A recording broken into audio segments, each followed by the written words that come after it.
ربیع الاول کا مہینہ ہے دوستو.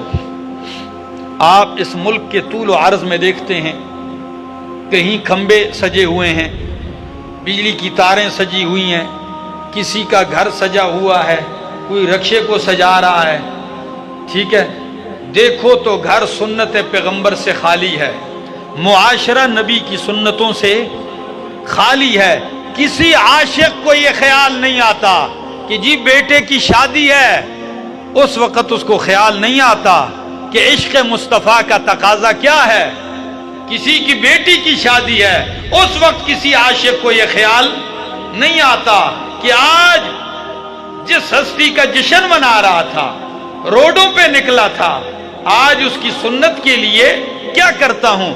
اس وقت معاشرہ ہوتا ہے، اس وقت رسم و رواج ہوتے ہیں، طریقے ہندوؤں اور سکھوں کے ہوتے ہیں، رواجات جو ہیں وہ ہندوانہ چلتے ہیں، اور بات آئے تو محبت کا اظہار کھمبے پہ ہو، محبت کا اظہار وہ جو ہے گاڑی پہ ہو، محبت کا پتہ کس سے لگے؟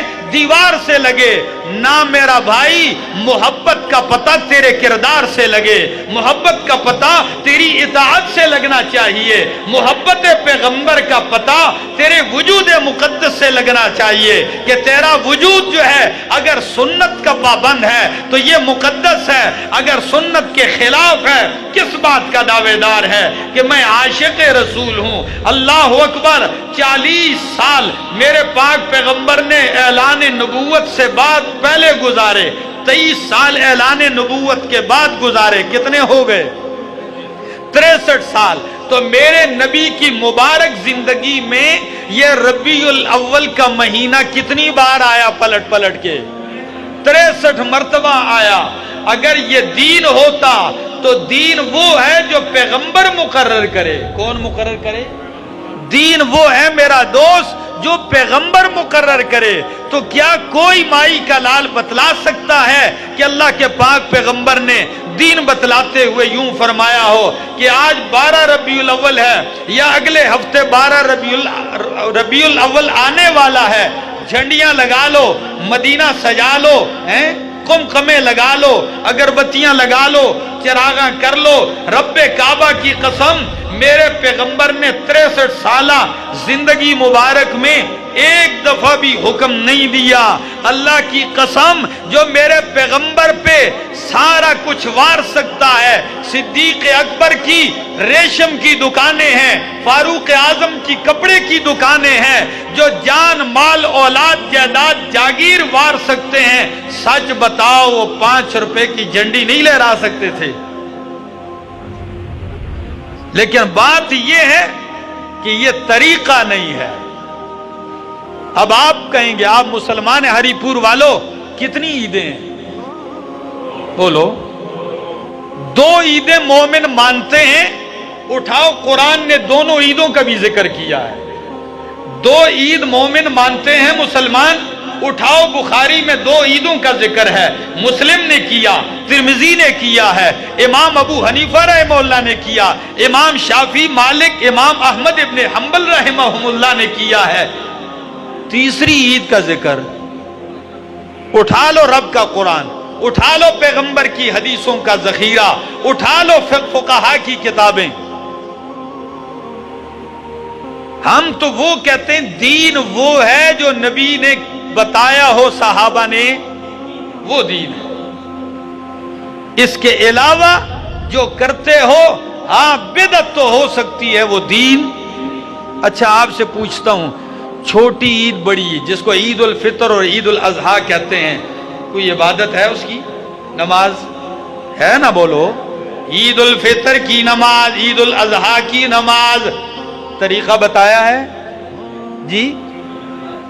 اچھا تو عید میلاد النبی کا کون سا طریقہ بتایا ہے؟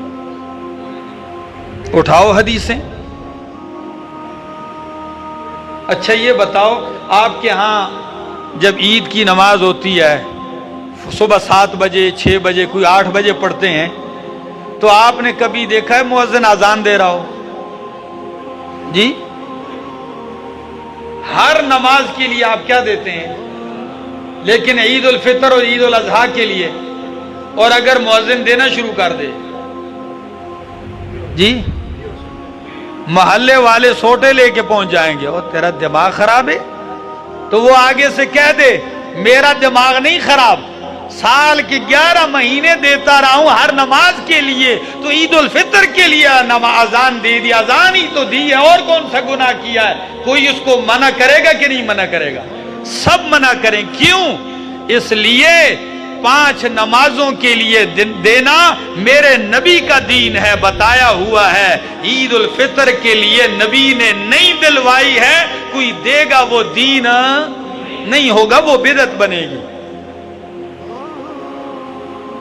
ابھی تو میرے پاس موبائل میں رات کو میں نے دیکھا اشتہار آیا ہے، اس میں پتہ ہے کیا لکھا ہے کہ 12 ربیع الاول کو نبی کی عشق و محبت میں دھمال بھی ڈالا جائے گا۔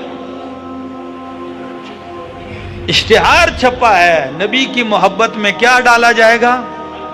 دھمال جانتے ہو؟ وہ ڈانس، نچنا، لا حول ولا قوت الا باللہ، انا للہ و انا الیہ راجعون۔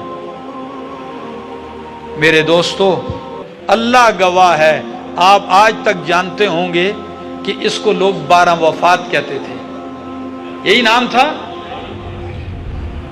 آپ میں سے جو بوڑھے ہیں تو 12 وفات سے جشن کس نے بنایا؟ پھر جشن عید میلاد النبی کس نے بنایا؟ یہ سارے ان شاہی ہمیشہ اس بدعت کو سرکاری تائید حاصل رہی ہے،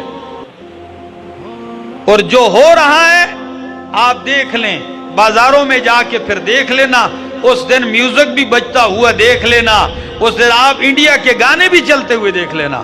فیس بک تو ان ساری چیزوں کا چہرہ لا کے لوگوں کے سامنے کر دیا ہے۔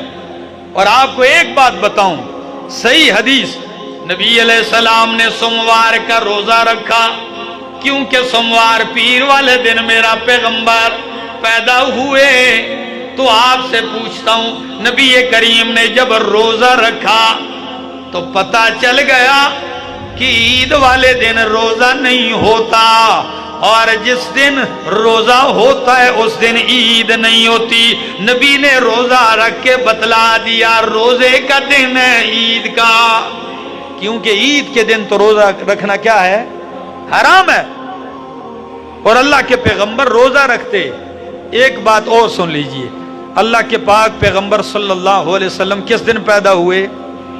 بولیے، پیر والے دن، سوموار والے دن۔ تو سوموار جو ہے سال میں ایک دفعہ آتا ہے یا ہر ہفتے میں آتا ہے؟ جی، تو ہر ہفتے میں روزہ رکھو، محبت کا تقاضا ہے نا، ہر ہفتے کے ہر سوموار کو اس طرف نہیں آنا۔ کیوں؟ یہ سنت ہے، یہ ثابت ہے، اس طرف نہیں آنا۔ ہمارے ہاں مصیبت یہ ہے، ادھر بھی روزہ ہے، اس دن یہ حلوے اور کیک کے ارد گرد گھومتے ہیں، پیسٹری بناتے ہیں، پیسٹری کی شکل کعبۃ اللہ کی، روزہ رسول کی شبیہ بنا دیتے ہیں، پورا دن چوک میں گھما گھما کے آخر میں اس کو کاٹ کے کھا جاتے ہیں، کعبہ بھی کھا جاتے ہیں، روزہ رسول مسجد نبوی بھی کھا جاتے ہیں۔ آخر میں یہ نتیجہ نکلتا ہے ہماری محبتوں کا، جدھر بھی بات گھماؤ گھماؤ یا دیگ پہ آ کے ختم ہوگی یا حلوے شریف پہ آ کے ختم ہوگی، اس سے باہر نہیں جائے گی۔ دوسرا طبقہ وہ 10 محرم کو سبیل لگا لیتے ہیں، لگائیے، پوچھو کیا ہے؟ جی حضرت امام حسین رضی اللہ تعالیٰ عنہ پیاسے گئے، اللہ کے بندے جب وہ پیاسے گئے تو دودھ کی سبیل پی رہا ہے، تو شربت پی رہا ہے، تو دیکھ کھا رہا ہے، یہ کون سی نسبت ہے؟ یہ کون سا طریقہ ہے؟ کس دن کی بات ہو رہی ہے؟ 10 محرم 9 محرم یا 10 اور 11 کو اللہ کے پیغمبر کی تعلیم میں کیا رکھو؟ روزہ رکھو۔ آئیے پیغمبر کے دین کی طرف آئیے، اطاعت کی طرف آئیے، اللہ عمل کی توفیق عطا فرمائے۔